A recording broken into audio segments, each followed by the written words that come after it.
Buon pomeriggio da parte di Franco Segreto, rieccoci insieme con Replay da Teleuropa Network.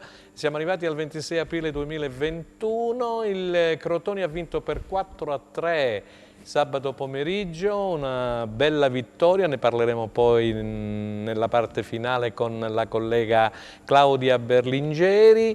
Non si è giocato in Serie B, come tutti saprete, c'è stato uno stop forzato di 2 settimane causa Covid per il Pescara Calcio, che domani martedì dovrebbe giocare, dico dovrebbe, uso il condizionale perché si aspetta anche qualcosina da parte dell'ASL di Pescara contro l'Entella, quindi un recupero. Pescara che sarà poi ospite del Cosenza sabato, quando è? Il 1° maggio esattamente, al Marulla. E parleremo naturalmente della Serie B, di questa ripresa, avremo tanti ospiti, parleremo anche di questa bella vittoria del Catanzaro per 2-0 a Viterbo, Catanzaro che per quanto riguarda la Serie C si è portato al secondo posto, al terzo posto ha spedito l'Avellino di Braglia per differenza reti, anche per come dire, negli scontri diretti il Catanzaro è messo meglio e naturalmente dobbiamo fare, cara Stella Battaglia, buon pomeriggio, le congratulazioni a Giorgio Roselli, a Gigi Condò, alla Vibonese tutta, al presidente Caffo, perché con una giornata d'anticipo la Vibonese appunto ha ottenuto la salvezza. Allora, ti ho già presentato, buon pomeriggio Stella Battaglia. Ciao, grazie Franco, buonasera a tutti voi e benvenuti al nostro appuntamento con Replay, sempre qui su Teleuropa Network, canale 10 del digitale terrestre. Vi ricordiamo, per poter interagire con noi, di digitare il numero 345 921 1221, cercheremo di leggere tutti i messaggi nel più breve tempo possibile. Ecco, a proposito di messaggi, Stella, vogliamo chiarire, siccome arrivano tantissimi messaggi, ma proprio a ghiosa. Non è che non vogliamo leggerli, brava, sono tantissimi, poi la maggior parte chiaramente vengono cumulati, vengono raggruppati, perché quasi tutti hanno la stessa argomentazione, quindi non è che non vogliamo leggere il messaggio di Tizio, la squadra, parliamo della squadra, di Tizio, Caio e Sembrone, però se si parla per esempio del presidente del Cosenza Calcio, in 150 messaggi ne facciamo un cumulo e ne leggiamo uno, al massimo 3, non è che non li vogliamo leggere. Bravissimo. Allora, iniziamo oggi con l'argomento principe, che è questa Serie B che si ferma, così come ha detto Franco. Una serie di partite, ci saranno 4 gare per la precisione, una dietro l'altra, che faranno tirare le somme per questo campionato di Serie B. Di questo e di altro ne parleremo con il coordinatore della trasmissione Franco Segreto e i nostri ospiti in studio, che ringraziamo per aver accettato il nostro invito. Franco Giugni, allenatore. Buonasera. Benvenuto Franco. E Giuseppe Milicchio, giornalista. Ok, grazie Stella. Allora Franco, era un po' di tempo, allora Franco lavora per lo Spezia, lavora fianco a fianco di Mauro Meluso, questo Spezia che si sta ritagliando, uno spazio importante per il suo primo campionato in Serie A. Allora io partirei con Giuseppe. Giuseppe, parliamo naturalmente del Cosenza in attesa di metterci in contatto con Alberto Urban via Skype. Giuseppe, si muove qualcosina da parte della tifoseria? Bah, si muove qualcosina, si muove qualcosa di importante per quanto riguarda la tifoseria, perché Cosenza nel Cuore è una delle entità importanti in questo momento all'interno della tifoseria. Ci sono diverse anime, ci sono gli Ultra, chiaramente c'è il Centro Coordinamento Club, c'è Cosenza nel Cuore. Cosenza nel Cuore è una di quelle associazioni che nell'ultimo decennio ha dato sicuramente qualche input importante. Non vorrei dimenticare una delle tante iniziative che sono state fatte, come magari mettere nell'Hall of Fame quelle che sono state le figure più rappresentative dei giocatori che hanno fatto la storia del Cosenza Calcio e che portano le squadre avversarie verso l'ingresso allo stadio San Vito Marulla. E nell'ultimo periodo ha tirato fuori un paio di iniziative. La prima è stata quella di dire: mettiamo una bandiera fuori dai balconi, fuori dalle finestre, perché bisogna stare vicino alla squadra. Il fatto non ha sortito effetto immediato, perché c'è grande disamore, disinteresse nei confronti del Cosenza Calcio in questo momento. Non è che non ci sia l'attenzione, però c'è il feeling che non è più vivo come prima. E adesso dirompente è arrivato invece il messaggio che viene proposto a tutte le altre anime della tifoseria per dire: allert ragazzi, Qui bisogna prendere coscienza di quello che sta accadendo e la tifoseria ha qualcosa di importante nel mondo del calcio. Non fosse altro, per fare un esempio, caro Franco, sì, quello che è successo nella Super League, no? Si voleva fare questo grande campionato europeo e c'è stato l'intervento dei tifosi inglesi che sicuramente hanno bloccato, massiccio, hanno praticamente bloccato quello che era un discorso di operazione semplicemente economico-commerciale. Quindi attenzione, bisogna tenere sempre conto di quella che è la tifoseria, di quello che è il mondo del calcio. Se lo si vuole cambiare lo si può anche fare, però si perdono i clienti. I clienti sono i tifosi. Cosenza del Cuore ha fatto benissimo. Prima cosa di tutto voglio evidenziare che hanno voluto significare qualcosa di importante. Nessun discorso che possa travalicare quella che è l'educazione e nel rispetto dei ruoli. Però un interrogativo che tutti i tifosi devono farsi è giusto che ci sia attraverso quelle che sono le varie istituzioni. Cosenza del Cuore è una di queste. E salutiamo gli amici di Cosenza del Cuore. A proposito, Stella, dovrebbe esserci praticamente un messaggio di Cosenza del Cuore. Sì, una lettera aperta alla città. Più che altro. Sì, ok, sì, cerco comunque di leggerla di sintetizzarla, sì. Sì. Salutiamo Antonella Aprile e tutti gli amici di Cosenza del Cuore. Difendiamo, allora, lettera aperta alla città, difendiamo i nostri colori, fuori i mercanti dal Tempio. Far diventare un affare personale la storia ultracentenaria calcistica di una città e di un'intera provincia? No, proprio questo no.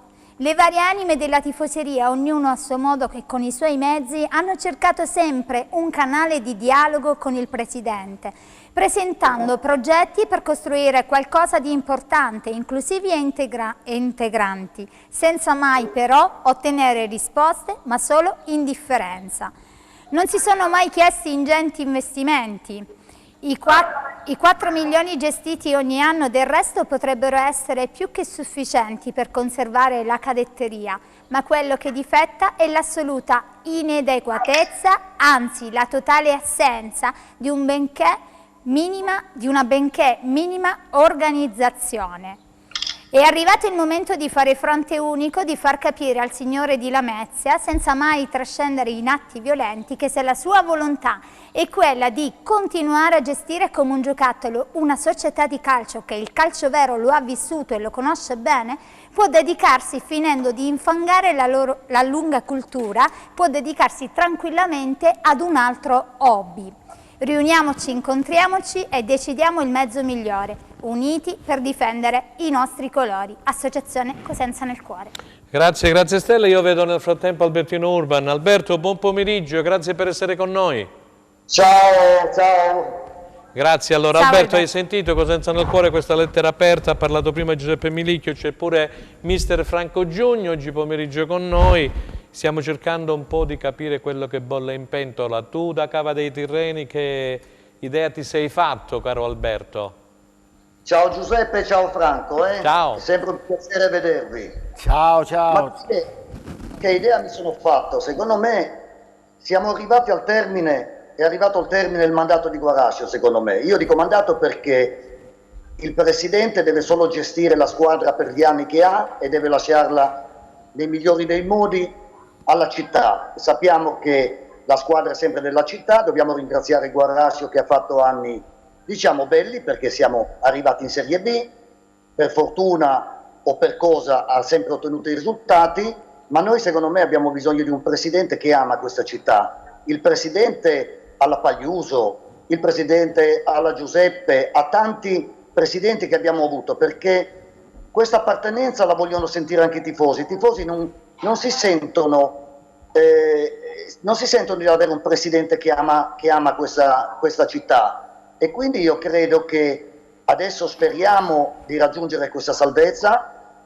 Sappiamo che mancano 4 partite, sappiamo che chi è uscito male da questa situazione è solo il mister Occhiuzzi, perché è uscito indebolito dalla sua situazione di allenatore, ma io credo che lui abbia ancora nelle corde quella forza dentro, perché lui ce l'ha dentro, di poter trasmettere al gruppo, io dico al gruppo, non a tutto il gruppo, a quei 14-15 giocatori, che lui capisce che hanno veramente voglia di combattere, sputare veramente tutto quello che hanno, sudare la maglia per raggiungere l'unico obiettivo, che l'unico obiettivo ormai sono rimasti play-out, andare a fare questa finale. Sappiamo che poi le finali non si giocano ma si devono vincere, questo è il nostro augurio, sperando veramente anche quest'anno, con tanta fatica, con tanta sofferenza, di raggiungere quell'obiettivo che tutti noi veramente vogliamo. Ok, allora Franco Giugno, sentiamo la tua per quanto riguarda quello che ha detto prima Giuseppe Melicchi e adesso Albertino Urban. Ma il tema è semplice e mi riconduce alle parole che ha detto Alberto. Parliamoci chiaro, tra la storia passionale e la tifoseria passionale cosentina e Guarascio non c'è mai stato feeling. Ci sono stati momenti di tregua, ma mai feeling del tutto. Quindi adesso abbiamo raggiunto il picco di non ritorno, quindi è normale che tutto quello che è accaduto in questi mesi, mettiamoci anche la grande paura dell'anno passato, dove solo un miracolo calcistico, tra l'altro portato avanti con grande competenza e dirigenza da Roberto Chiuzzi, che allora veniva definito come un fenomeno o l'astronascente del calcio italiano, adesso anche da una parte dei media viene definito praticamente come poco più l'allenatore del Cetraro. Ecco, questo non va proprio bene. Cioè, in Italia noi siamo abituati da sempre, soprattutto nel calcio, a pensare che o è tutto bianco o è tutto nero, a volte ci può essere anche un po' di grigio. Se in mezzo ci metti la, scusami, se in mezzo ci metti la programmazione... No, non ci arrivo a quello, però voglio dire, se Roberto l'anno scorso era definito un astro nascente, adesso non può essere definito uno che addirittura non può allenare, quindi il concetto è quello, il concetto è che non c'è programmazione, questa società non ha mai utilizzato nel proprio vocabolario la parola programmazione, da sempre. Abbiamo vissuto alla giornata con picchi epici come la vittoria famosa di quei playoff che sembravamo l'Ajax. Sì, no? sì. Però io ricordo quel campionato, un campionato dove la squadra sul campo arrivò settima, quindi voglio dire, è tutto lasciato al caso e alla famosa fortuna di Guarascio che si diceva, no? Negli anni passati. Io mi voglio augurare che questa fortuna del Presidente possa continuare per un altro poco, però penso io come Alberto che il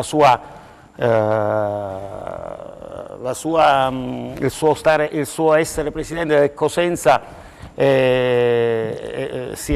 sua pista sia giunta al termine. Io credo che lui debba mettersi da parte, debba anche essere ringraziato comunque perché ci ha riportato in B dopo un po' di anni, 15, e debba mettersi da parte perché poi voglio dire, al di là dei risultati conta la passione, caro Franco, e il tifoso del Cosenza, la città di Cosenza non si identifica in un presidente come Guarascio, che non è mai stato passionato, che non è comunque un cosentino e che comunque fino a prima di prendere il Cosenza lui non si era mai interessato di calcio, quindi non potremmo definirlo nemmeno un grande competente, ecco.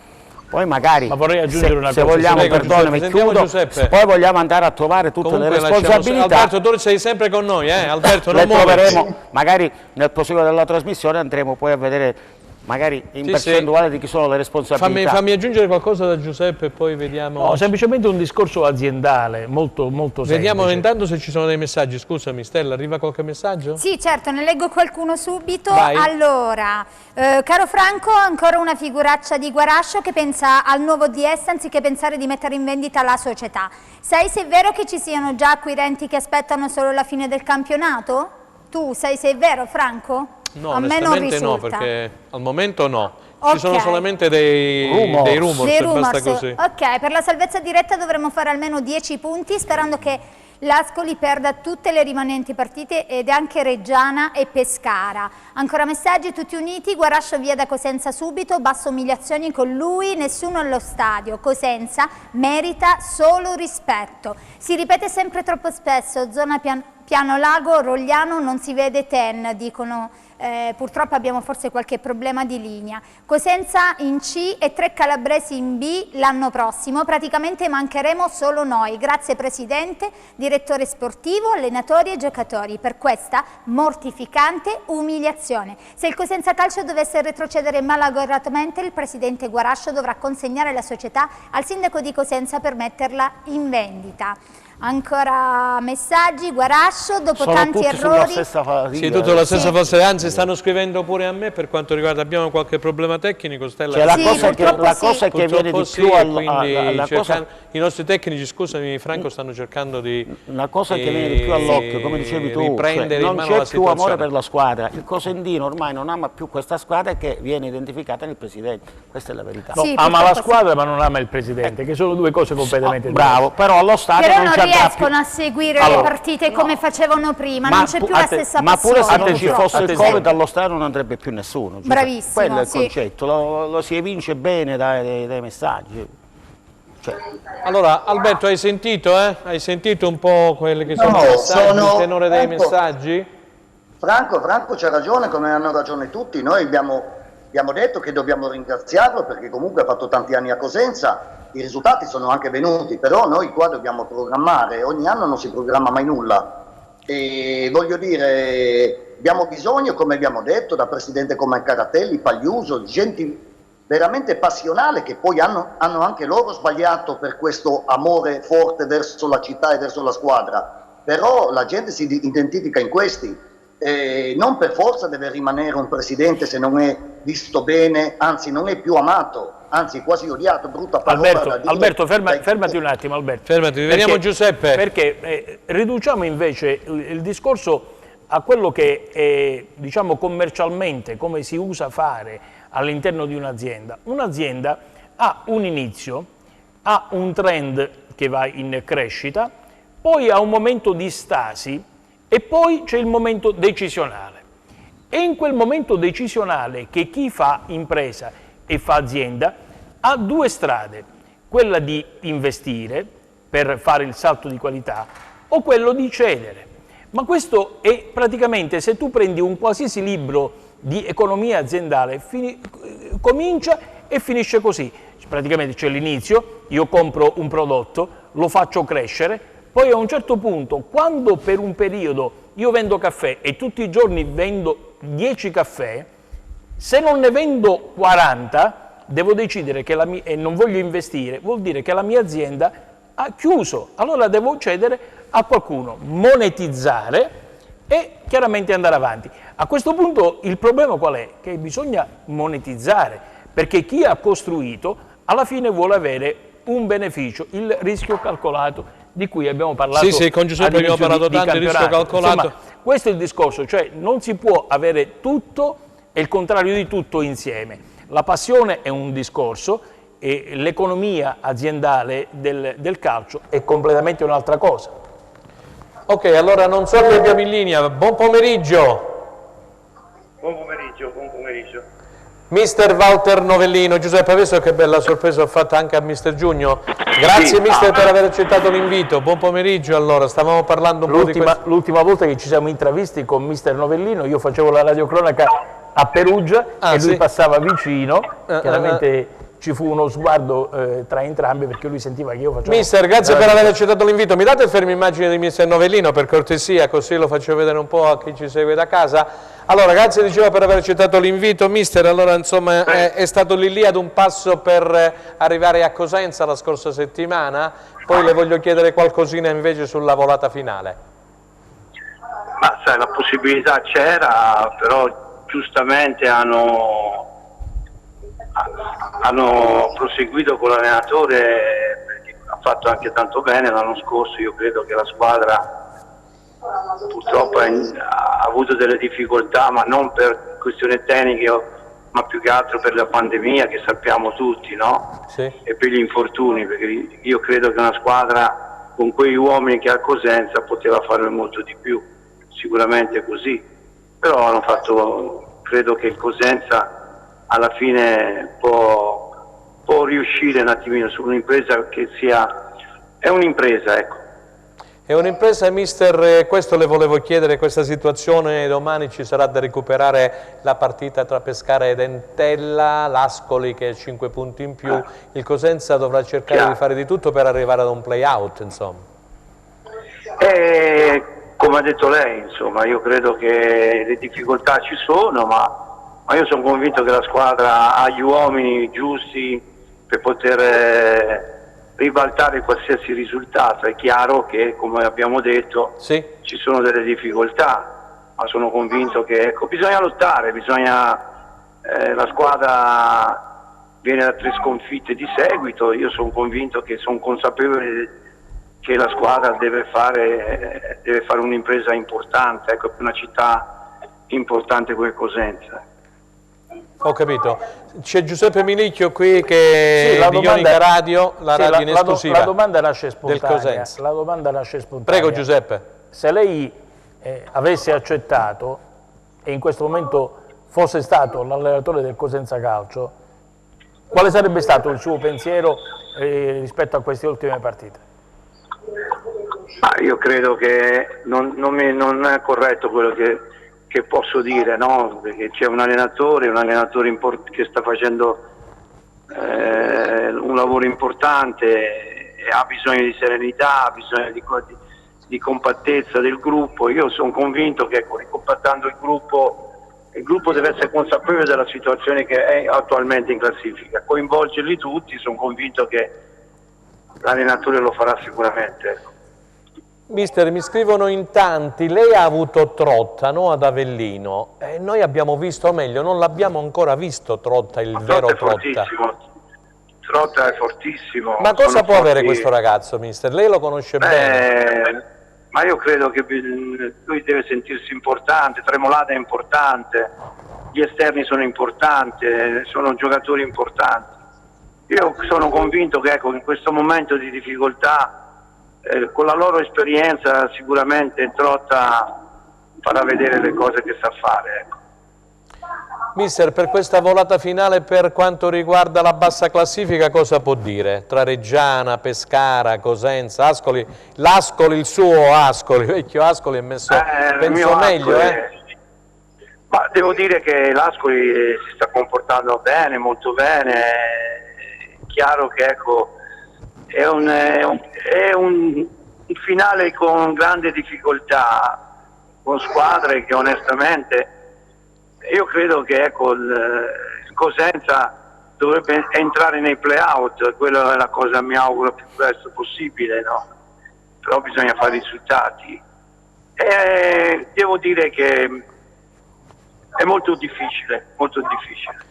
È molto difficile, molto. Posso chiederle se l'ha chiamata direttamente il presidente Guarascio, mister? No, chiedo scusa, non ho sentito la domanda. Posso chiederle come ultima cosa se l'ha chiamato direttamente il presidente Guarascio? Ma non è, guardi, non è importanza, adesso è importante che Ocuzzi lavora serenamente e conduca il Cosenza dove deve essere. Bravissimo. Ecco. Mai dire mai nella vita, mister. Grazie per la disponibilità per aver partecipato. Grazie per la disponibilità. Grazie. Arrivederci, grazie. arrivederci. Arrivederci. Allora, Franco, non so se... Ecco qua, forse... Sì. Stella, a te la parola. Sì. Ok, vi lasciamo qualche minuto, andiamo in pubblicità, non cambiate canale.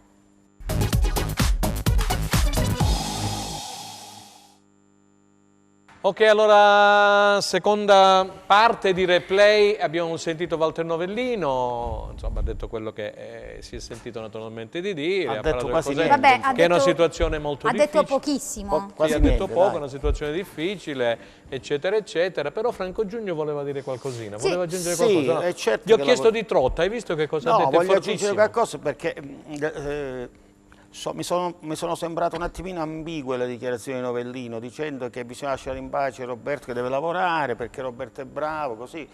E poi però dici che Trotta è un grande giocatore, Tremolata è un grande giocatore, però siccome in questo periodo non stanno avendo spazio nella gestione degli Occhiuzzi, mi sembrerebbe quasi un'accusa all'allenatore che non li faccia giocare. Io credo che invece non siano dei grandi giocatori. Basta andare a vedere il curriculum di Trotta, solo una volta è andato in doppia cifra in Serie B Sì, un buon giocatore, un giocatore fisico che può servire per portare su la squadra, che possa fare a sportellate con gli altri, però non mi sembra sia stato in carriera un giocatore da 200 gol. Per quanto riguarda Tremolada, le prestazioni di Tremolada sono sotto gli occhi di tutti. Viva Dio, se non riusciamo a capire che il calcio ormai da 20 anni è diventato fisicità, corsa, forza, allora non abbiamo capito niente. È possibile che Atalanta, Empoli, per parlare di Serie B, Sassuolo non insegnano niente? Cioè Tremolada gioca una palla ogni 25 minuti, cioè non rincorre mai l'avversario, non fa mai impressione, non attacca una profondità, non va a trovarsi uno spazio, quindi gioca solo con la palla sui piedi. Allora ecco, ci sono delle difficoltà per un allenatore che abbia delle capacità e delle idee, mettere in campo questi giocatori e se non altro, tra l'altro voglio dire, le prime partite ha giocato sempre Tremolada. Come no? Quindi, Franco, scusa, mi fai sentire Albertino Urban? Alberto, ci sei? Non sentiamo la tua voce però. No, io Hai sentito Novellino prima? Hai sentito Novellino? Sì, vabbè, Novellino giustamente... Tu sei pure allenatore, insomma, hai giocato, lo conosci. Cioè, che impressione hai tratto di queste risposte che ci ha dato? Ma non poteva dire di più, Franco, perché lui è un allenatore con grande esperienza e quindi è giusto dare forza a Occhiuzzi. E per noi Occhiuzzi in questo momento deve essere il più bravo allenatore che c'è in Italia. Dobbiamo avere i giocatori che abbiamo, perché questo adesso ci rimane. Ma non dico perché Occhiuzzi comunque ha le qualità. Giustamente Novellino dice la squadra, io pensavo dasse di più. Ecco, deve dare di più, sì, perché comunque se lui dice che Trotta è un giocatore fortissimo, probabilmente Trotta non è riuscito a dare quello che poteva. I motivi adesso noi non li sappiamo. E Tremolada è un giocatore importante, giustamente dice Franco, tocca un pallone ogni 25 minuti, bisognerebbe metterlo anche in condizione di toccarsi di più magari. Questo noi non lo sappiamo, però sicuramente noi adesso dobbiamo veramente unire tutte le nostre forze, essere con questa squadra, essere con questo allenatore, perché credo sia solo in questo momento, perché la società abbiamo visto che è una società debole, una società che non riesce a trasmettere nulla né all'allenatore né alla squadra. Abbiamo Occhiuzzi contro tutti e io voglio stare con lui in questo momento perché io credo, Alberto, potesse dare quelle belle soddisfazioni, Giuseppe. Alberto, io credo che tu abbia assolutamente ragione nel difendere a spada tratta Roberto. Guarda, scusami Franco, volevo aggiungere a Roberto che Occhiuzzi è stato Carastella per 4 anni, lo ha allenato Franco Giugno. Sì, sì. Io credo Quindi Franco ci dici un po'... Io credo di conoscerlo bene sia dal punto di vista... Lo conosci bene, l'hai pure sentito, no? Sia dal punto di vista tecnico che dal punto di vista umano. Lui in questo momento è un ragazzo che sicuramente sta soffrendo le pene dell'inferno per quello che sta accadendo, perché è molto sensibile e ama molto questa squadra e questo ve lo posso garantire perché lui la amava prima, anche da avversario la amava, quindi nonché tra l'altro è cresciuto nel settore giovanile del Cosenza, essendo anche lui tra l'altro cosentino di provincia, ma cosentino è. Quindi, e come diceva Alberto, noi dobbiamo stargli molto molto vicino, visto che la nave è stata abbandonata da tutti, no, è stata lasciata in mano ad un ragazzo che non ha Franco, ma non si è caricato di troppe responsabilità Occhiuzzi? Anche uno che vuole fare l'allenatore purtroppo si deve anche caricare di responsabilità. Ma non lasciarlo solo, perché il direttore sportivo è con la valigia. Sono due cose diverse. Questo stavo dicendo. Ma sono due cose diverse, cioè lui si è caricato di responsabilità perché è giusto che si caricasse di responsabilità. Sono gli altri che non avrebbero voluto lasciarlo da solo. È diverso, cioè sono due discorsi completamente diversi.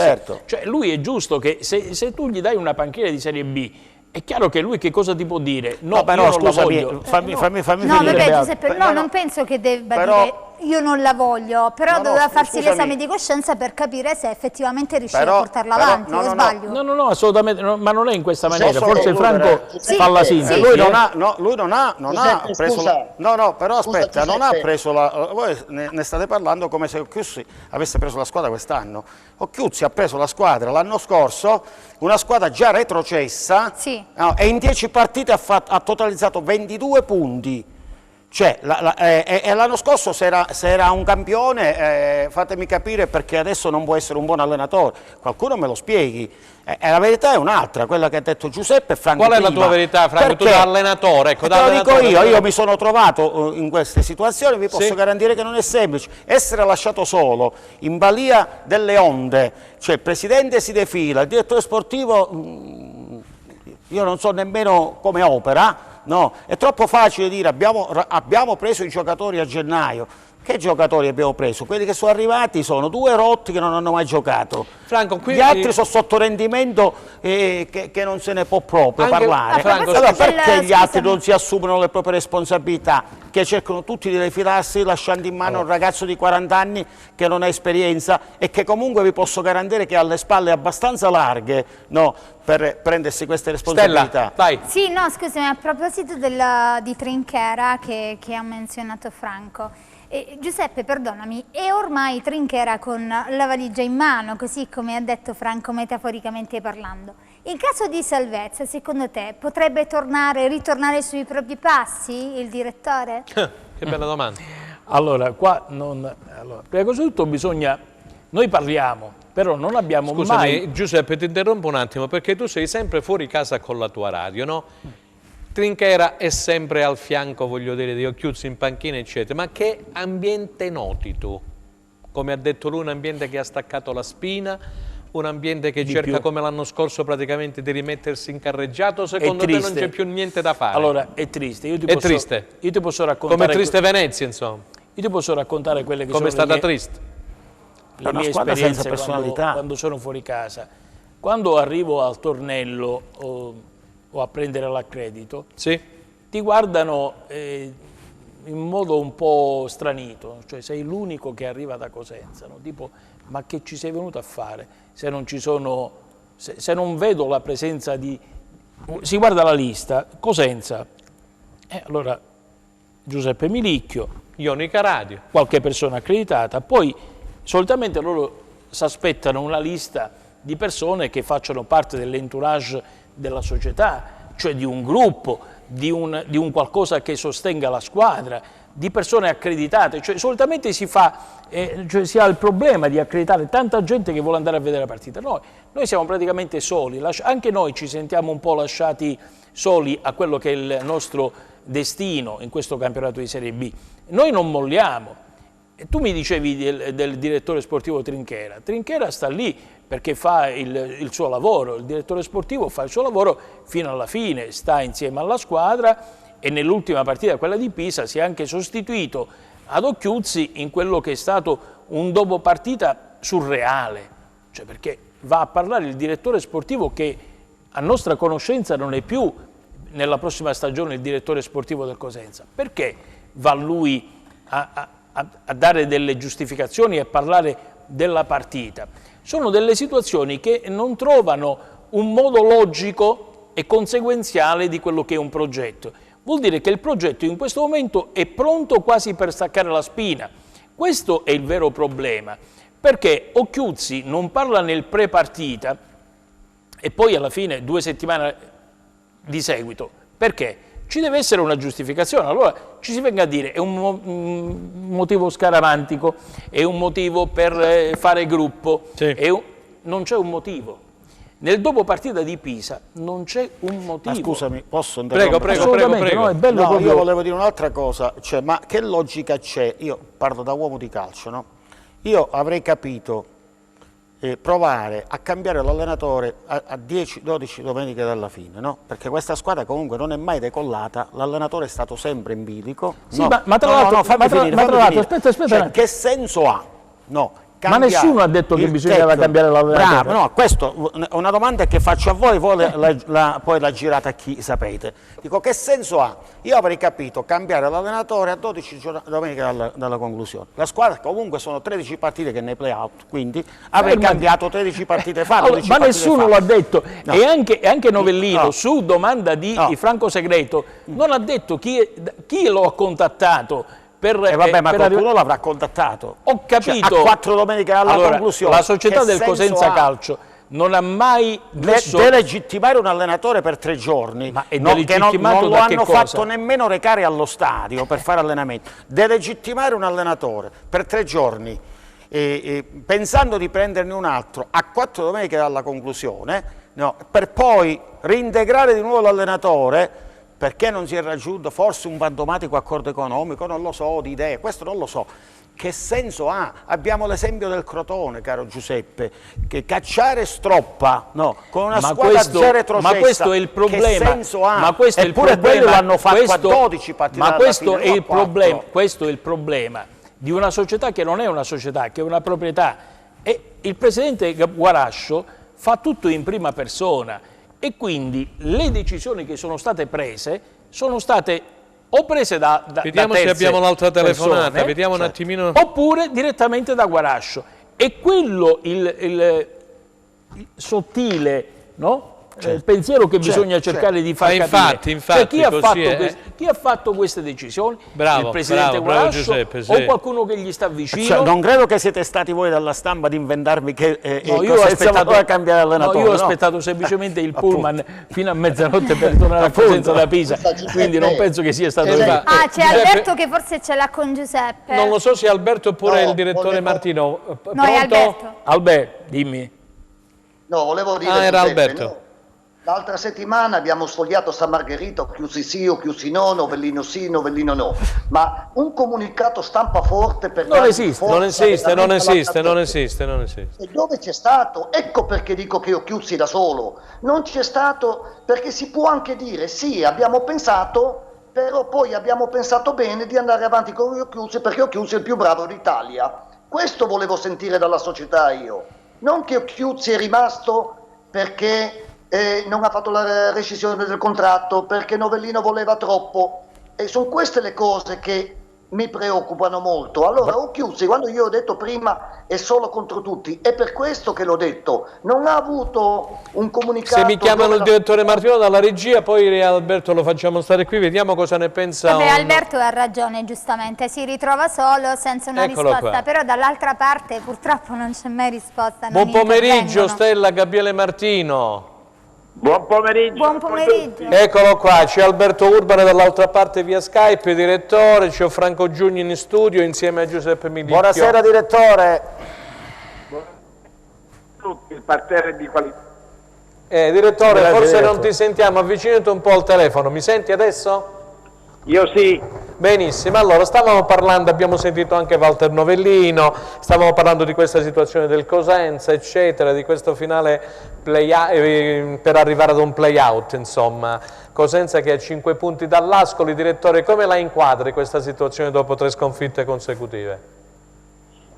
Ma è evidente, e non da ora, che la situazione è abbastanza complicata per quanto riguarda la permanenza diretta, ma è difficile anche non per... Pronto? Pronto direttore, è caduta la linea? Sì, forse Stella, vai avanti. Sì, ok. Allora, leggiamo qualche messaggio, non c'è futuro senza presente, anch'io sono deluso però perché non diamo qualche idea per cercare di salvare la categoria. A Cosenza tutti i presidenti sono stati contestati. Vorrei ricordare che il compianto presidente Carratelli fu costretto a dimettersi dopo aver riportato la squadra in questo è Serie vero, B questo è dopo vero. 25 anni. Avete la memoria forse un po' corta, vabbè, non l'abbiamo menzionato perché magari Però non Carratelli, era voglio dire, necessario. Allora, poi stato quello che è stato mister come Occhiuzzi, sono con te. Però facci vedere una sola punta e schiera dal primo minuto Balulì insieme a Tremolada con quest'ultimo 20 metri più avanti che dia sfogo al suo estro senza sfiancarlo in compiti di copertura. Guarascio dopo tanti errori ha fatto la mossa giusta confermando il mister. Occhiuzzi è una risorsa per la nostra città e per il Cosenza. Ancora messaggi, allora ce n'è uno che fa un po' un sondaggio rispetto allo scorso anno. Ah, quindi stanno arrivando i messaggi, stanno arrivando i messaggi. Sì, evidentemente o ci seguono in streaming oppure in qualche zona riescono a vederci. Meno male. Basta polemiche su Guarascio, alla 34esima giornata dell'anno scorso eravamo a 7 punti da Perugia, 7 punti da Pescara, 4 punti da Juve Stabia, 1 punto da Trapani. Il Cosenza aveva 34 punti. Scusami, però venivamo pure da 6 vittorie consecutive. Possiamo far finire dopo il direttore sì, Martino? E vediamo se c'è. Perché si è Abbiamo interrotta la in comunicazione. Gabriele, ci sei?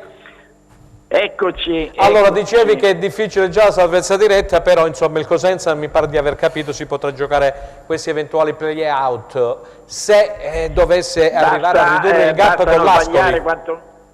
Bastano sbagliare quantomeno le partite interne, no? È chiaro che alla ripresa non bisogna assolutamente sbagliare la partita sì. con il Pescara.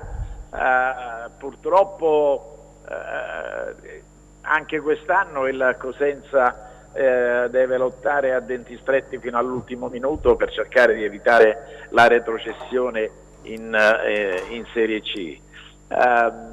Ho seguito le vicende tecniche che a un certo punto potevano vedere sulla panchina cosentina Novellino e poi invece la società ha pensato di andare avanti con Occhiuzzi che l'anno scorso ha fatto il miracolo. Speriamo che lo possano ripetere anche quest'anno, anche se le imprese poi non è che sempre sono possibili.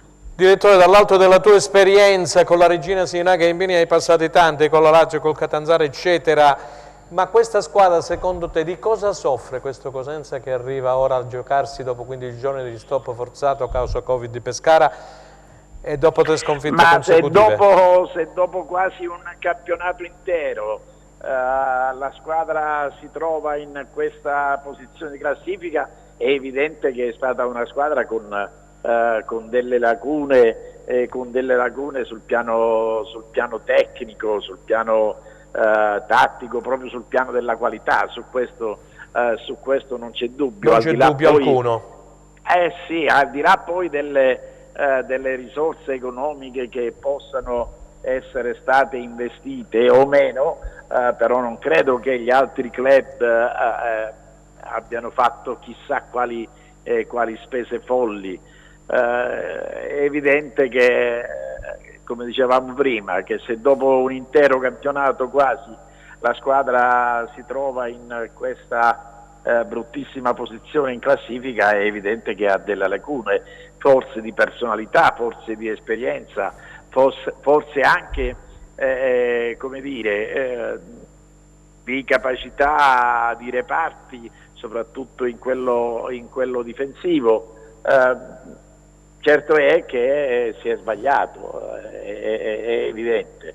Resta un peccato e c'è da augurarsi che la squadra, la società, il tecnico, ma soprattutto la tifoseria in questa fase delicatissima riesca a stare unita e magari poter ripetere quello che è già riuscito nella stagione passata. Non so se Giuseppe Milicchio o mister Franco Giugno volete porre qualche domanda al direttore, così lo liberiamo. Vai Franco, vai mister. Volevo dire al direttore che condivido pienamente quello che ha detto, ne discutevamo poc'anzi.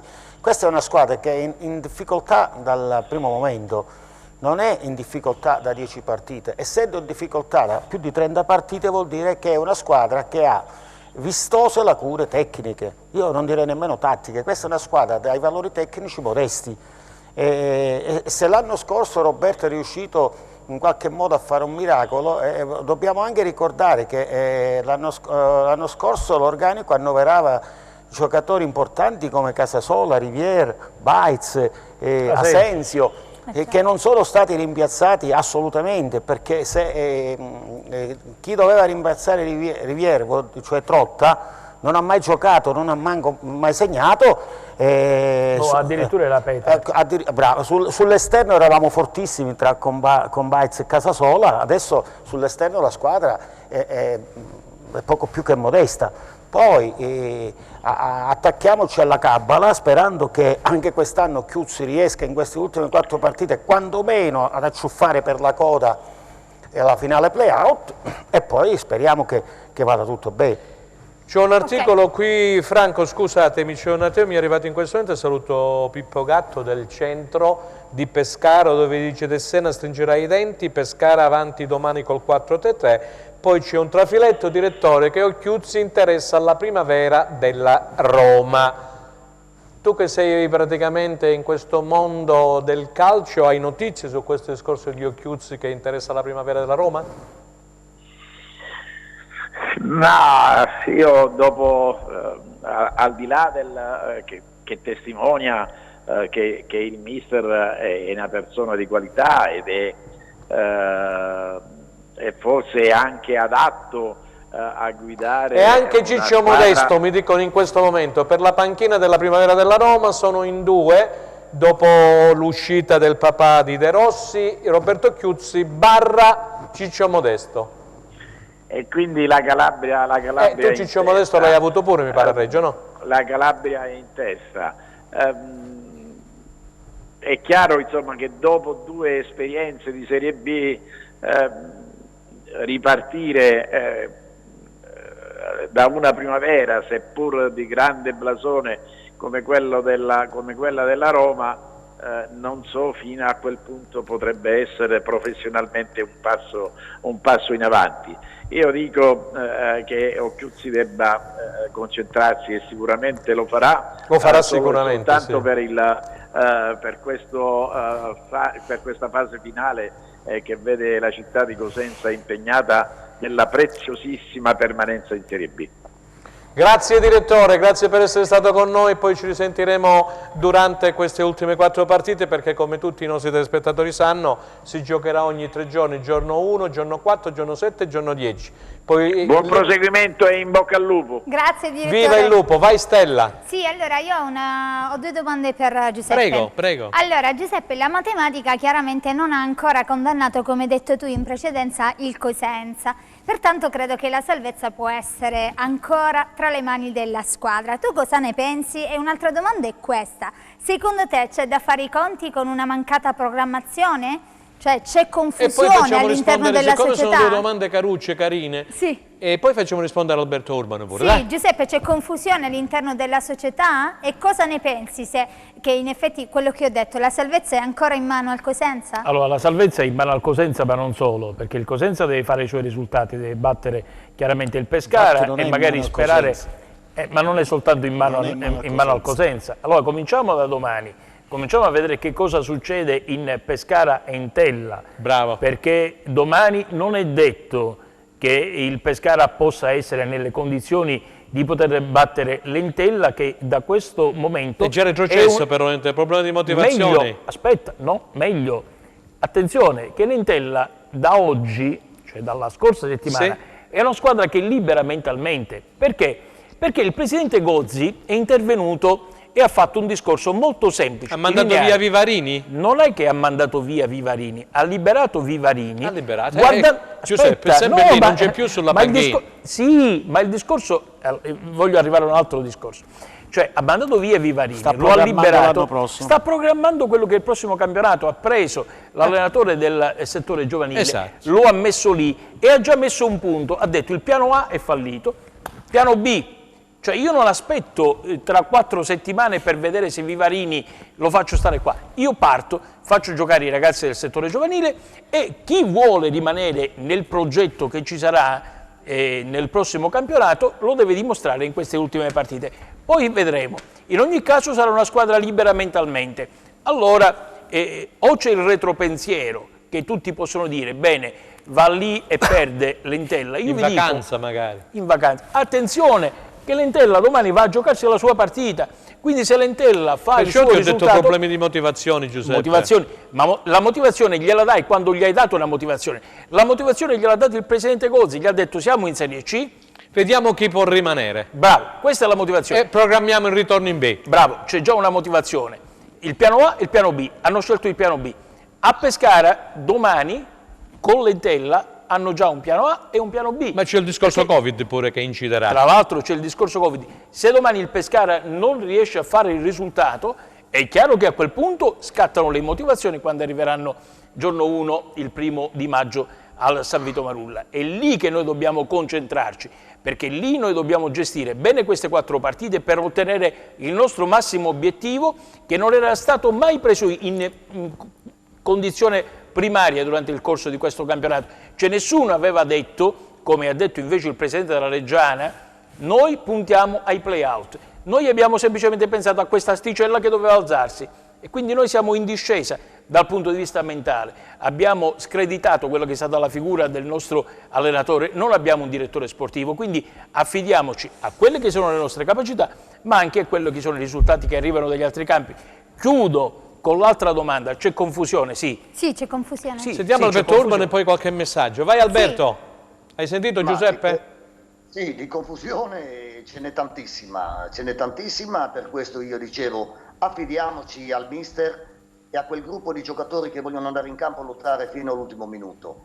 Per quanto riguarda la salvezza siamo solo a un punto dall'Ascoli.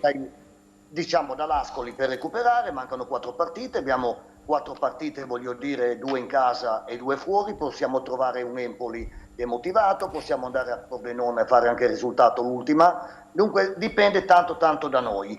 Dipende da noi, dobbiamo sapere che sono 10 giorni di fuoco, però io dico che è il minimo che possiamo ottenere perché per me fare i play-out non è un miracolo. Ok, allora Stella. Sì, vi invitiamo a non cambiare canale perché ci assentiamo solo qualche secondo per andare in pubblicità.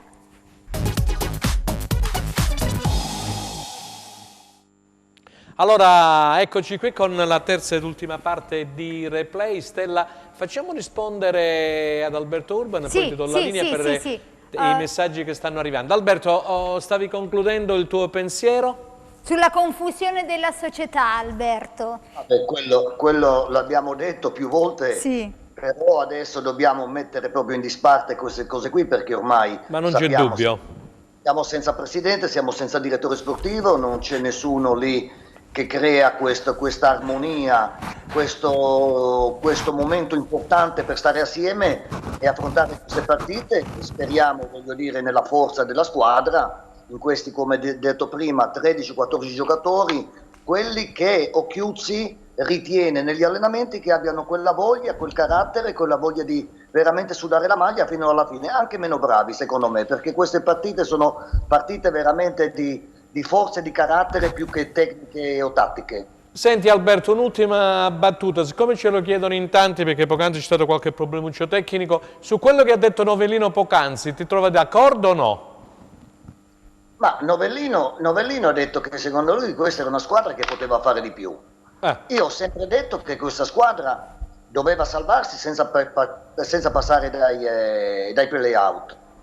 Concordo con lui perché ritengo anche i giocatori che sono venuti a gennaio, 3 hanno fatto bene, qualcuno purtroppo non è entrato in condizione per vari motivi che noi poi non riusciamo a capire, tipo Trotta e qualcun altro, dove noi veramente puntavamo tanto. Certo, prima ho sentito il direttore Martino che parlava di una squadra che magari ha avuto difficoltà nella fase difensiva. No, non credo, proprio i problemi li abbiamo avuti proprio da metà campo in su, dove si è creato poche occasioni. Forse voleva dire offensiva, in effetti, è stato un lapsus. Abbiamo fatto mai gol.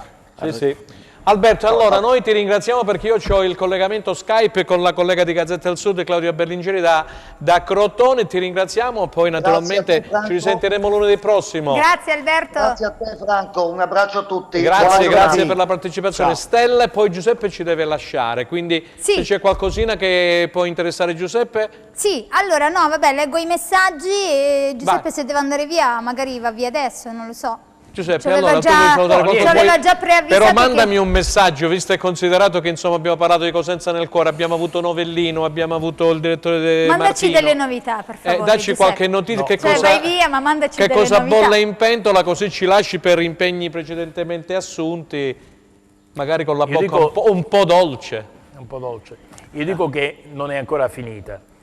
La cosa più importante è che anche in questa trasmissione, come del resto avete fatto anche in quella precedente e durante il corso del campionato, non si è perso mai l'equilibrio e si siano Grazie Giuseppe, grazie. E ci mancherebbe. Anche a Stella naturalmente. Anche a Stella e a tutti gli ospiti che sono passati in questa trasmissione durante il corso di questa stagione, non solo in studio ma anche chiaramente per il Covid in lontananza. Però l'importante è non perdere mai l'equilibrio e capire di che cosa si sta parlando. Vorrei chiudere con un appello un po' a tutti, da Cosenza nel Cuore, che ha fatto il suo intervento perché ricopre un ruolo come quelli del centro coordinamento, come gli Ultras e gli altri, che hanno un ruolo fondamentale nel mondo del calcio. Guai se non si sentisse la voce della tifoseria, guai se non si sentisse la voce del giornalismo o degli opinionisti che fanno parte di tutta questa situazione, che è il gioco più bello del mondo, che è il calcio. L'appello io lo faccio direttamente al presidente Guarascio, ad Eugenio Guarascio, perché è lui che in questo momento può capire, decidere e chiaramente incidere su quello che sarà il futuro di questa squadra. Tutti gli dicono di abbandonare la nave. In questo momento è un momento non bello per il presidente, perché è al centro della contestazione, perché è chiaro che quando non arrivano i risultati è stato contestato Carratelli, è stato contestato Pagliuso e adesso è il momento di contestare Eugenio Guarascio.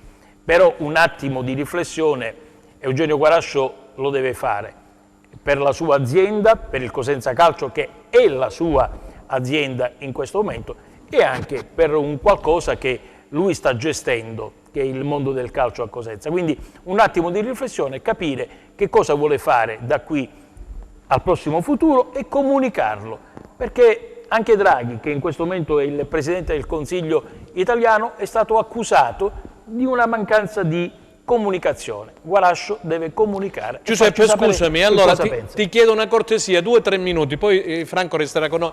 Siccome c'è Stella, c'è la nostra collega di Gazzetta del Sud, Claudia Berlingeri, vediamo a Crotone se stanno già programmando, giusto per capire qualcosina. E abbiamo appunto Claudia Berlingeri. Buon pomeriggio, Claudia. Buon pomeriggio, Franco. Allora, ci dici qualcosina, cosa bolle in pentola, giusto per si sta parlando di programmazione a Crotone, Simi, che naturalmente è cercato da tantissime società, Torino, Sassuolo, ci direi qualcosina tu in maniera più specifica, è il progetto futuro del Crotone. Grazie Claudia, a te la parola.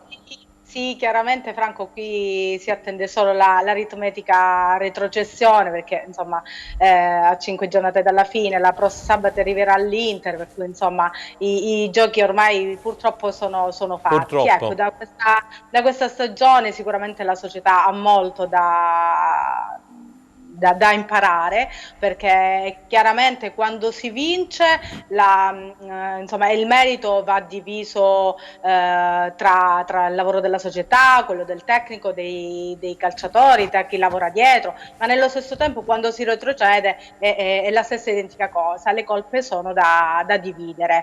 Ecco, quindi ora c'è, insomma, da queste ultime giornate si vorranno valorizzare più che altro i giocatori. Ben dicevi, Simi chiaramente sta vivendo un momento... 19 gol, dietro Lukaku 21. 19 gol. Il paradosso del calcio, dicevo con il mister Franco Giugno e con Giuseppe, perché hai un capocannoniere e retrocedi. Assolutamente sì, in questo campionato solo Ronaldo, Lukaku e Muriel sono riusciti a segnare più di Simi, si è messo alle spalle gente del calibro di Immobile, Ibrahimovic, insomma tanta roba, però è difficile immaginare una valutazione di mercato stellare tra i 29 anni che tra poco compirà, tra che ha un contratto in scadenza nel 2022 e anche la retrocessione ormai prossima del Crotone. Senti Claudia, e Cosmi?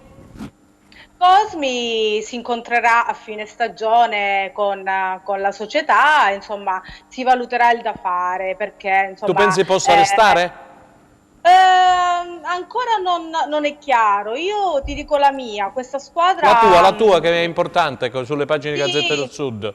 Grazie, io ti dico nel senso che secondo me a questa squadra è mancata quella garra che avrebbe dovuto avere una squadra che deve salvarsi, perché sai dall'inizio che stesso problema del Cosenza. Disputi un campionato per salvarti.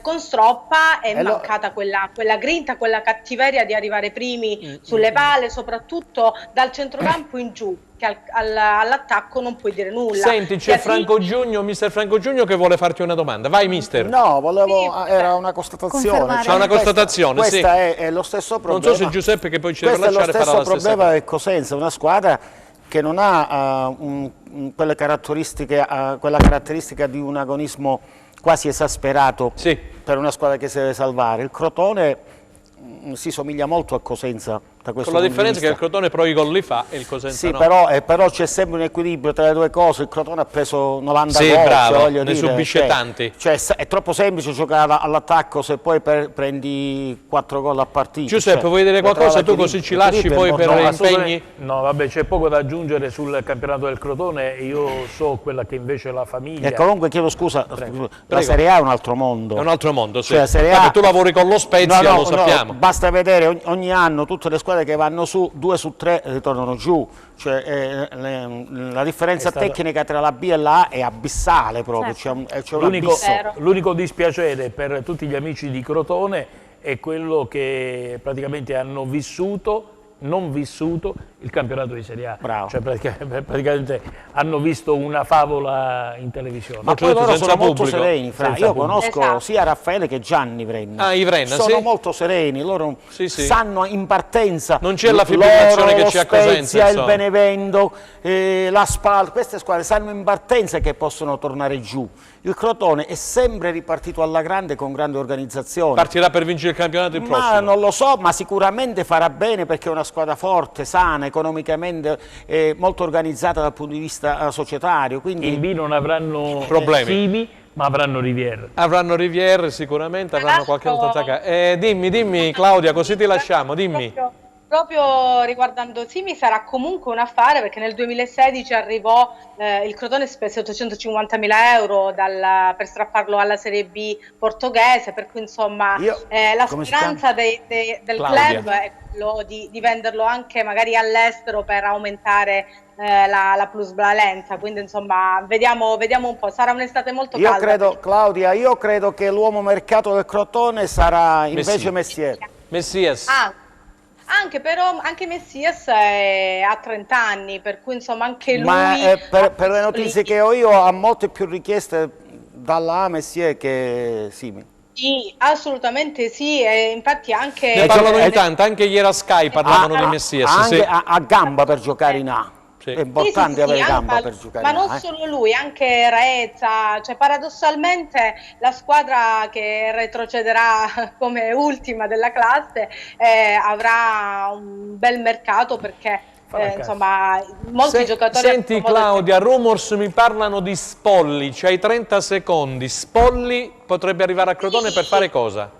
Sì, come club manager ci sarà qualche cambiamento perché a fine stagione sarà ufficializzato, dovrebbe essere ufficializzato i saluti del figlio di Gianni, Raffaele Vrenna Junior, quindi dovrebbe entrare Spolli proprio come club manager, insomma, ma già si vede a Crotone quando si giocano le partite in casa. Già si vede, quindi sta prendendo già confidenza. Sì, grazie Claudia, grazie, ci vediamo Claudia. lunedì, grazie per il tuo intervento sempre puntuale e preciso, grazie ancora. Grazie a voi, buon proseguimento. Allora Giuseppe, noi ti lasciamo perché... Cioè è lui che lascia noi. Saranno praticamente 10 giorni di fuoco. È sempre un piacere collocare con Giuseppe, vero? Sempre, vabbè, ma Giuseppe è uno di quelli... Vediamo Stella cosa c'ha da dire. Sì, intanto Giuseppe va via. Non lo so, Giuseppe, che vai? Ti ringraziamo. Resti con noi altri 10 minuti, siamo alla fine Giuseppe, dai. Non ho i tempi tecnici. Ti giustifico io. Non ho i tempi tecnici. Ti giustifico io, dai. Allora Giuseppe ti Devo ringraziamo andare per aver accettato il nostro invito e ci vediamo la prossima volta. La nostra trasmissione non è finita, va via soltanto Giuseppe. Allora, Grazie, leggiamo ancora Giuseppe. dei messaggi. Tutti bravi ora a fare critiche, le posizioni dure dovevano essere prese a giugno quando c'era la preparazione. Poi ancora messaggi, ma come si fa a sostenere che la squadra è scarsa se per 22 partite su 34 non perde in questa Serie B? Il resto della storia è scritta nei 16 pali colpiti, che per metà valgono almeno 8 punti in più. Ma i pali purtroppo fanno parte del... Anche gli altri hanno colpito, che vuol dire? Buonasera, volevo ricordare che anche in occasione della promozione in Serie B fino alla trasferta di San Benedetto del Tronto, la squadra come adesso era orfana della società. Crediamoci e combattiamo. E questo è vero. Ancora messaggi, fin quando c'è Guarascio noi tifosi non vediamo più allo stadio. Basta, siamo stufi di questo schifo. Meglio dalla terza categoria che con un presidente competente. Sono un tifoso del Catanzaro, noi ci crediamo alla promozione, forza Catanzaro. Sì, infatti dobbiamo dire due parole su Catanzaro e Vibonese, proprio di questo abbiamo parlato del Crotone nella Serie A. Franco, Catanzaro ieri che ha vinto 2-0 a Viterbo, si è consolidato in questo secondo posto, ha eguagliato praticamente l'Avellino di Braglia. Vogliamo vedere i risultati della classifica? Stella, ce l'hai della Serie C? No, io non ce l'ho, vediamo se ce li fanno apparire, altrimenti se ce l'ha li vado Enzo subito a Leonetti, cercare. cortesemente A braccio potremmo dire che comunque a Vibo Roselli ha fatto un gran lavoro. Roselli, infatti, Roselli io gli ho mandato un messaggio personale. Ha fatto un gran lavoro. Esattamente, mi ha già ringraziato e anche Gigi Condò, il presidente CAF, hanno fatto veramente un miracolo, perché poi sono salvati, nonostante la sconfitta di ieri a Bisceglie, sono salvati con una giornata di anticipo. Sì. Mentre Catanzaro Franco Calabro ha trovato la quadra. Un organico insieme a Bari. Eccole là, ecco i risultati. Stella, puoi andare a leggere, scusami Franco, risultati e classifica della Serie C. Ok, Avellino Teramo 0-0, Bisceglie Vibonese 1-0, Catania Casertana 3-0, Juve Stabia Foggia 3-0, Monopoli Ternana 2-4, Paganese Potenza 0-0, Palermo Cavese 3-2, Turris Bari 3-0, Viterbese Catanzaro finisce 0-2. Con 2 gol di Di Massimo. E allora vediamo la classifica generale, eccola qua, Sì, Catanzaro al secondo posto. La classifica della Serie C, vediamo al comando la Ternana con 90 punti, a seguire Catanzaro, Avellino 67, Bari 60, Catania 58 insieme a Juve Stabia. Poi abbiamo Palermo, Foggia 50 punti, Teramo 49, Casertana 44, Viterbese Monopoli 40 punti, Potenza 39, abbiamo con 38 punti Turris e Virtus Francavilla, a seguire Vibonese 35, Paganese 31, Bisceglie 30, chiude la classifica la Cavese con 19 punti, grazie alla regia. E in virtù di questi risultati, Stella, la Cavese ha perso, la Paganese ha pareggiato, anche la Vibonese, dicevamo, si è salvata con una giornata. Vuoi aggiungere qualcosa, Franco? No, al di là del campionato a sé della Ternana spiccano 2 o 3 numeri. Allora, il campionato, diciamo, su pronostico di Avellino e Catanzaro è 2 grandissime delusioni, Bari e Teramo. Stella, scusami, andiamo a vedere il prossimo turno, praticamente, eccolo qui, della Serie C, e poi Enzo Leonetti anche il prossimo turno in chiusura della Serie B, che riprenderà il 1° maggio. Sì, allora abbiamo il prossimo Questa turno. è l'ultima giornata del regular season di Serie C. Ok, abbiamo il prossimo turno della Serie C, vedremo in campo Bari contro Bisceglie, poi Casertana Paganese, Catanzaro Monopoli, Cavese Avellino, Foggia Catania, Teramo contro Viterbese, Ternana contro Juve Stabia, Vibonese contro Turris, Virtus Francavilla contro Palermo. E allora Franco, nei minuti finali, nel frattempo che Enzo Leonetti ci trova praticamente la videata del prossimo turno di Serie B, cosa vogliamo dire di questo Cosenza-Pescara? 2 battute sulla Regina. Guarda, Cosenza-Pescara ne ha parlato ampiamente prima Giuseppe. Ne abbiamo parlato per gran parte della trasmissione di oggi. Non ci sono alternative. Eccolo là, scusami Franco, Stella, puoi andare a vedere? Abbiamo il prossimo turno della Serie B, troveremo in campo Ascoli contro Empoli, Brescia contro Spalla, Cosenza-Pescara, Cremonese-Regina. Cremonese-Regina. Frosinone Pisa, Lecce Cittadella, Reggiana contro Pordenone, Salernitana contro Monza, Venezia contro Chievo, Virtus Entella contro Vicenza. Allora Franco, stavi dicendo a te la parola, diciamo siamo quasi in chiusura. Se abbiamo qualche altra possibilità di poterci salvare, passa dalla partita col Pescara. Esatto. Non ci sono alternative, bisogna vincere ad ogni costo per alimentare quel lumicino di speranza che ancora abbiamo per poter fare i play-out. Per quanto riguarda la Regina, ecco, della Regina cosa mi dici? Il classico esempio di che quando cambi l'allenatore a volte può succedere, come è successo l'anno scorso con Occhiuzzi, adesso con Barone. Barone praticamente dal penultimo posto che era la Regina, adesso la Regina praticamente è lì per i play-out, per i play-off, e in 4 partite li potrebbe anche raggiungere, e sarebbe veramente del clamoroso. Benissimo, allora Stella, vediamo se c'è qualche altro messaggino da leggere, così siamo in chiusura e salutiamo i nostri telespettatori, poi ricordi naturalmente la replica. Sì.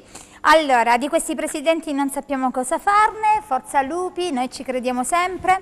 Puoi chiedere al dottor Segreto o a Milicchio, vabbè Milicchio non c'è più, via. Quali sono i giocatori che durante l'incontro con i tifosi e i giornalisti si sono mostrati scostumati, perché su questi non si può contare sull'attaccamento alla maglia. Tu lo sai, Franco? Ma io non lo so, non so a quale incontro si riferisce, perché da tempo, considerato il discorso sicurezza Covid, non abbiamo... No, c'è stato un episodio la scorsa settimana. Che sono andati i tifosi, ma non so, io non c'ero, come giornalisti io non c'ero, non so se c'era qualche collega, onestamente sì. non lo so, c'è stato questo incontro. Non è che è stato un incontro, alcuni tifosi si sono recati direttamente. Sì, incontro a virgolette, nel senso che ci sono andati lì e mi hanno detto nella portacarrai, hanno parlato come dire, in maniera incisiva, hanno chiesto l'attaccamento alla maglia, poi onestamente chi c'era dei colleghi questo onestamente non lo so. Sì, allora 4 gare per cercare almeno di centrare la salvezza attraverso i play-out. Il Cosenza è atteso da 4 finali, iniziando dalla gara di sabato con il Pescara. Bisogna mettercela tutta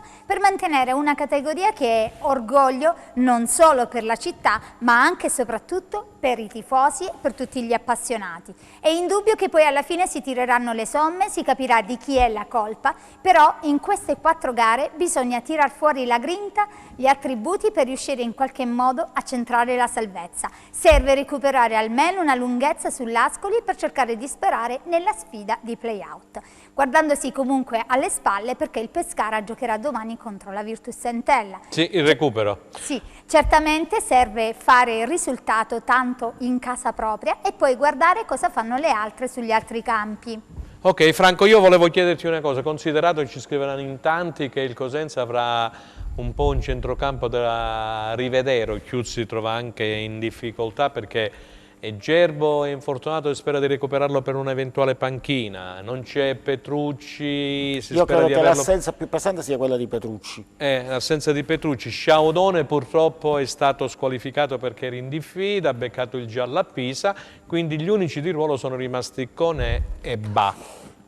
Io credo che... A quel punto rimane secondo te un 3-4-1-2 o potrebbe variare conoscendo il Chiuzzi? Guarda, ti dico una cosa, Fra, quello che penso io in questo momento conta poco il modulo, conta poco la tattica, quello che conta è il cuore oltre l'ostacolo. Giusto. Quelli che giocheranno queste 4 partite dovranno dare oltre il 100%, cioè oltre le loro possibilità, sia tecniche che agonistiche. Questo conta. Se noi riusciamo a fare questo, potremmo ancora avere delle speranze salvezza. Se non buttiamo il cuore oltre l'ostacolo, sarà difficilissimo. E secondo te la pensi come Giuseppe su quanto riguarda il recupero tra Pescara ed Entella? Certo, è fondamentale, perché se il Pescara non dovesse vincere e poi noi magari battere il Pescara domenica, potrebbero aumentare di molto le nostre chance salvezza. Un'ultima cosa, Cremonese-Regina come la inquadri? La Cremonese-Regina è una partita che se la giocheranno alla grande, perché sono 2 squadre che non hanno particolari problemi di classifica, se non che la Regina possa ancora sperare nel centrare i playoff. Quindi sono 2 squadre tranquille, la Cremonese ha fatto un grandissimo girone di ritorno. Mi chiedono alcuni amici se il mister Giugno, visto e considerato che per 4 anni ha allenato Chiuzzi, che consiglio darebbe in questo momento? Di essere molto sereno, di pensare, di fare le cose che lui conosce bene, sì, di non farsi influenzare da niente nessuno. E da nessuno, perché è lui che si gioca le sue possibilità e non deve avere nessun rimorso a nessuno. Quindi magari può avere qualche rimpianto, ma rimorsi non ne deve avere. Non mollare mai ed andare avanti, vero Franco? Cercare di dare tutto quello che lui ha dentro, e credo che ancora lui abbia molto da dare, nonostante insomma stanno facendo di tutto per metterlo a tappeto, ma Roberto sono convinto che non si farà mettere a tappeto così facilmente, darà il 150% per poter aiutare la squadra a salvarsi. Ok, allora Stella, siamo giunti ai saluti finali anche per oggi, a te la parola. Sì, grazie Franco per la trasmissione, ringraziamo il nostro coordinatore Franco Segreto e intanto vi ricordiamo la nostra replica questa sera alle ore 23, invece in live con replay ci vedremo lunedì 3 maggio sempre alle ore 15 qui su Tele Europa Network. Ringraziamo i nostri ospiti telefonici e i nostri ospiti in studio, Giuseppe Milicchio che ci ha lasciato in precedenza e il mister Franco Giugni. E ringraziamo tutti voi per averci seguito. Grazie. Arrivederci.